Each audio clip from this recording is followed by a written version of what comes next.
Welcome back on vocabulary. दोस्तों, इस lesson में मैंने आपको सिखाने हैं 100 डेली यूज इंग्लिश वर्ड्स। ये लेसन उन दोस्तों के लिए बनाया गया है जिन्होंने अभी इंग्लिश सीखना शुरू किया है, क्योंकि इस लेसन में वो तमाम वर्ड्स आपको सिखाए जाएंगे जो इंग्लिश स्पीकिंग में सबसे इम्पॉर्टेंट हैं और सबसे ज़्यादा बोले जाते हैं। यानी आप ये समझ लीजिए कि इन अल्फाज के बगैर इंग्लिश बोलना नामुमकिन है।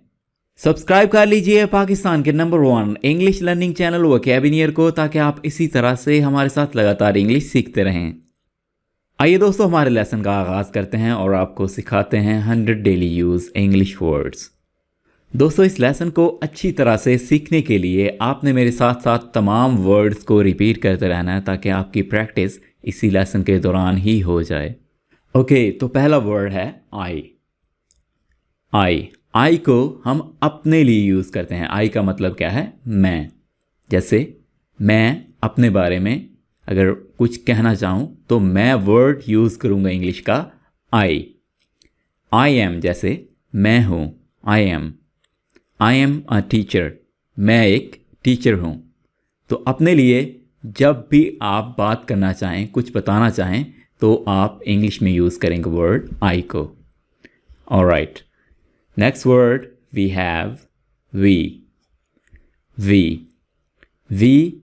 हम उस वक्त यूज़ करते हैं जब हमारे साथ एक या एक से ज़्यादा लोग हों। हम अपने लिए जस्ट आई यूज़ करेंगे, और जब हमारे साथ कोई मिल के बैठा हो या हमारे साथ कोई मौजूद हो तब हम यूज़ करेंगे we को। और ये वर्ड we नहीं है, we नहीं है, ये वर्ड है वी। जैसे ये वाला वी है, ठीक है। तो वी को हम उस वक्त यूज़ करते हैं जब हमारे साथ कोई और होता है। वी का मतलब है हम। You, next word is you तुम या आप। जब हमारे सामने कोई शख्स हो तो उसके लिए हम इंग्लिश में वर्ड यूज़ करेंगे यू।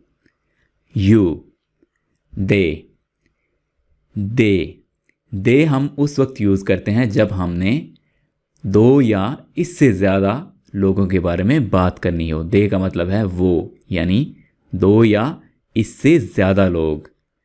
ही को हम यूज़ करेंगे लड़के के लिए, और ही का मतलब है वो, यानी जो शख्स आपके सामने मौजूद ना हो, आपसे दूर हो, तो आप उसके लिए इंग्लिश में लफ्ज़ यूज़ करेंगे ही। Okay, next words we have she का मतलब है वो, यानी लड़की। लड़के के लिए हम लफ्ज़ यूज़ करते हैं ही, और लड़की के लिए लफ्ज़ यूज़ करेंगे शी का मतलब क्या है कि वो, यानी वो लड़की। ओके, इट का मतलब है ये, और इट को यूज़ किया जाता है बेजान चीज़ों के लिए या जो छोटी जानदार चीज़ें होती हैं उनके लिए। Okay, next word we have our. ये आवर नहीं है, आर हमारा, हमारी। जैसे हम कुछ लोग बैठे हों, दो या दो से ज़्यादा कह लें, हम बैठे हों तो हम कहते हैं हमारा टीचर। तो हम क्या कहेंगे इंग्लिश में? Our teacher. Okay, next word we have your का मतलब है आपका, आपकी या तुम्हारा। जैसे आम तौर पर हम पूछते हैं व्हाट्स योर नेम, आपका नाम क्या है, तुम्हारा नाम क्या है। योर है देयर का मतलब क्या है कि उनका या उनकी।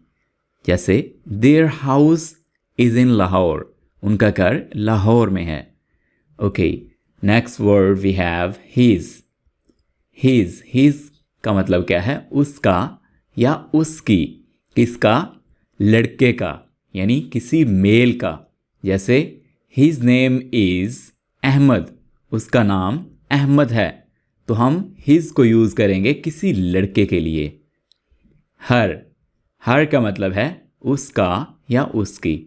अब आप सोच रहे होंगे कि हिज का मतलब भी उसका या उसकी है, और हर का मतलब भी उसका या उसकी है। तो इन दोनों में फ़र्क क्या है? फ़र्क दोस्तों ये है कि हर यूज़ करते हैं हम किसी लड़की के लिए यानी किसी फीमेल के लिए, और हिज को हम यूज़ करेंगे किसी लड़के के लिए, किसी मेल के लिए। Okay, next word is it's. It's का मतलब है इसका या इसकी, ठीक है, इसका या इसकी। अस, अस का मतलब क्या है? हमें, हमें। मी का मतलब है मुझे। Okay, next word we have them. Them का मतलब है उन्हें, यानी ज़्यादा लोगों के लिए दैम यूज़ किया जाता है। हिम का मतलब है उसे, यानी किसी लड़के को। जैसे आई नो हिम, मैं उसे जानता हूँ, यानी मैं उस लड़के को जानता हूँ। हर यूज़ किया जाता है किसी मोनस यानी किसी लड़की के लिए, और हर का मतलब क्या है कि उससे। व्हाट यूज़ किया जाता है कोई क्वेश्चन पूछने के लिए, जैसे व्हाट इज़ योर नेम, आपका नाम क्या है, या व्हाट इज़ दिस, ये क्या है। तो व्हाट क्वेश्चन करने के लिए यूज़ किया जाता है, और व्हाट का मतलब है क्या, ठीक है, क्या।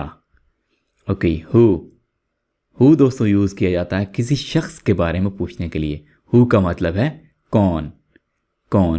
हु इज़ ही, वो कौन है। Okay, next word we have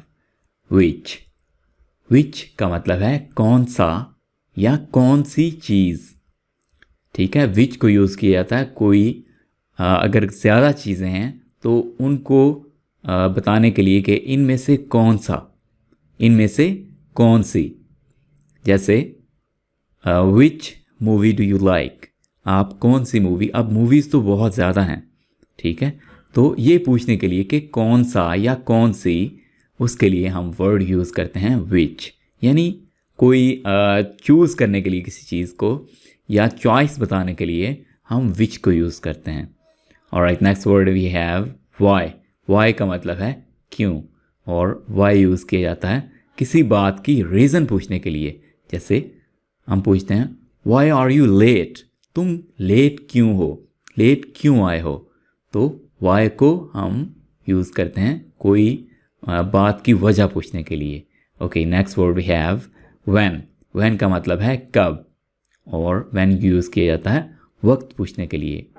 how का मतलब है कैसे, जैसे हाउ आर यू, आप कैसे हैं। हुज़ का मतलब है किसका, जैसे हुज़ बुक इज़ दिस, ये किसकी किताब है, किसकी बुक है। Okay, next word we have whom. ये वर्ड है होम किसे, whom do you want to meet, आप किसे मिलना चाहते हैं, आप किस को मिलना चाहते हैं। वेयर का मतलब है कहाँ, यानी कोई जगह पूछने के लिए, लोकेशन पूछने के लिए आप यूज़ करेंगे where.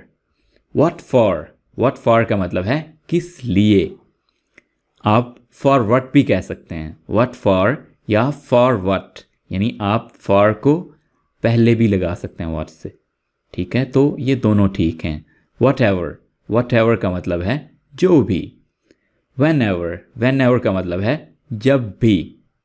Okay, next word we have from where का मतलब है कहाँ से, ठीक है।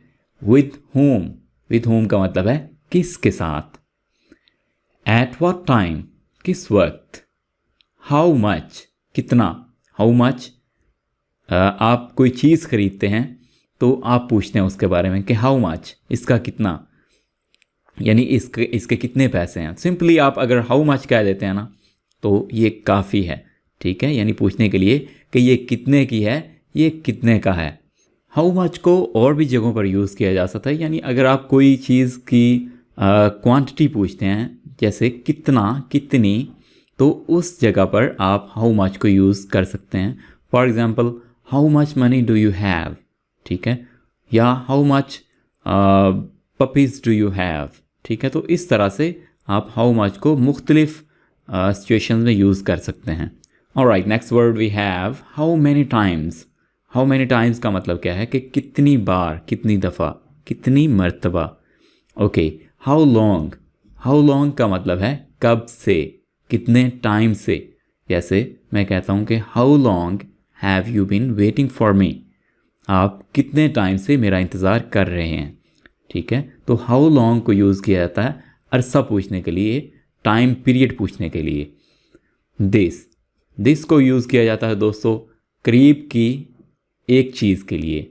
ठीक है, और दिस का मतलब क्या है कि ये जैसे मेरे पास एक बुक पड़ी है तो मैं कहूँगा दिस बुक, यानी ये किताब। और याद रखिएगा कि दिस को हम करीब के लिए यूज़ करते हैं, जितनी ज़्यादा करीब चीज़ होगी उतना ही हम दिस को यूज़ करेंगे। ओके, दैट को दोस्तों यूज़ किया जाता है किसी दूर की चीज़ के लिए, और दैट का मतलब है वो, और चीज़ भी एक होनी चाहिए। ठीक है, यानी वाहिद चीज़ होनी चाहिए, सिंगल चीज़ होनी चाहिए। दीज को दोस्तों यूज़ किया जाता है कोई दो या इससे ज़्यादा चीज़ों के लिए, और दीज का मतलब है ये, यानी ज़्यादा चीज़ें, और ये करीब की चीज़ों के लिए यूज़ किया जाता है। दोज दोस्तों यूज़ किया जाता है दो या इससे ज़्यादा चीज़ के लिए, और ये चीज़ें आपसे दूर होनी चाहिए। दोस्त का मतलब है वो, यानी वो चीज़ें। ओके, एनीवन का मतलब है कोई भी। नो वन का मतलब है कोई भी नहीं। एवरीवन का मतलब है हर कोई। एवरीथिंग का मतलब है सब कुछ। नथिंग का मतलब है कुछ भी नहीं। सम का मतलब है कुछ। ऑल सब, तमाम। ऑलवेज हमेशा। नेवर कभी भी नहीं। समटाइम्स कभी कभार। ऑफन, ये वर्ड है ऑफन, और इसको अक्सर ऑफ्टन भी बोला जाता है। ऑफन का मतलब क्या है? अक्सर। फॉर का मतलब है के लिए, और दोस्तों एक और फॉर होता है FAR। ये वाला जो फॉर है इसका मतलब है दूर, यानी फासले पर। विद का मतलब है के साथ। टूवर्ड्स का मतलब है की तरफ, यानी इस वर्ड को हम डायरेक्शन के लिए, समत बताने के लिए यूज़ करते हैं। इनसाइड का मतलब है किसी चीज़ के अंदर, जैसे इनसाइड अ बॉक्स, यानी बॉक्स के अंदर। आउटसाइड का मतलब है बाहर। स्टेयर्स बोला जाता है सीढ़ियों को। डोर कहते हैं दोस्तों दरवाजे को। विंडो कहते हैं खिड़की को। टेबल कहते हैं दोस्तों मेज़ को। अलमीरा कहते हैं अलमारी को, और इसको कबर्ड भी बोला जाता है। किचन को किचन ही बोला जाता है। सो का मतलब है इसलिए। दैट्स वाई का मतलब है इसीलिए। बिकॉज का मतलब है क्योंकि। बट का मतलब है लेकिन। अबाउट का मतलब है के बारे में, या अबाउट का एक और मतलब भी है तकरीबन। अबाउट इन एन आवर, यानी तकरीबन 1 घंटे में। देन का मतलब है फिर, और एक और देन होता है THAN देन। उसको हम यूज़ करते हैं चीज़ों के दरमियान कंपैरिजन करने के लिए। मैनी का मतलब है बहुत सारे। हियर का मतलब है यहाँ। देयर का मतलब है वहाँ। हियर को करीब के लिए यूज़ किया जाता है, और देयर को दूर के लिए यूज़ किया जाता है। एवरीवेयर का मतलब है हर जगह। नोवेयर का मतलब है कहीं भी नहीं, यानी किसी जगह पर भी नहीं। मोर का मतलब है ज़्यादा। लेस का मतलब है कम। बिफोर का मतलब है पहले। आफ्टर का मतलब है बाद में। ओनली का मतलब है सिर्फ। टुडे आज। टुनाइट आज रात। यस्टरडे बोला जाता है गुजरे हुए कल को। टुमोरो होता है आने वाला कल। लास्ट नाइट होता है पिछली रात, यानी गुजरी हुई रात। डे बिफोर यस्टरडे, गुजरा हुआ परसों, यानी जो गुजर चुका है, जो पास्ट का परसों है उसके लिए हम बोलते हैं डे बिफोर येस्टरडे, और जो आने वाला परसों होता है उसके लिए हम इंग्लिश में वर्ड यूज़ करेंगे day after tomorrow. Okay, few days ago, कुछ दिन पहले। फ्यू डेज का मतलब क्या है? कुछ दिन। अगो का मतलब है पहले। नियर करीब, फॉर दूर, पुल खींचना, पुल यानी अपनी तरफ खींचना, पुश धकेलना, अपने अपोजिट डायरेक्शन पर धकेलना। प्रेस दबाना, ओपन खोलना, क्लोज बंद करना, स्टिल या येट अभी तक, अब भी, पीपल लोग, आस्क पूछना, टेल बताना, से कहना, स्पीक बोलना, टॉक बात करना। दोस्तों ये था हमारा आज का लेसन जिसमें मैंने आपको सिखाए हैं 100 daily use English words. I hope आप इन वर्ड्स को अच्छी तरह सीख चुके होंगे। वीडियो हेल्पफुल लगी हो तो लाइक ज़रूर कर दीजिएगा, कमेंट कीजिएगा, और जिन दोस्तों ने अब तक चैनल को सब्सक्राइब नहीं किया है सब्सक्राइब कीजिएगा। मिलते हैं एक नए लेसन के साथ, तब तक के लिए अल्लाह हाफिज़।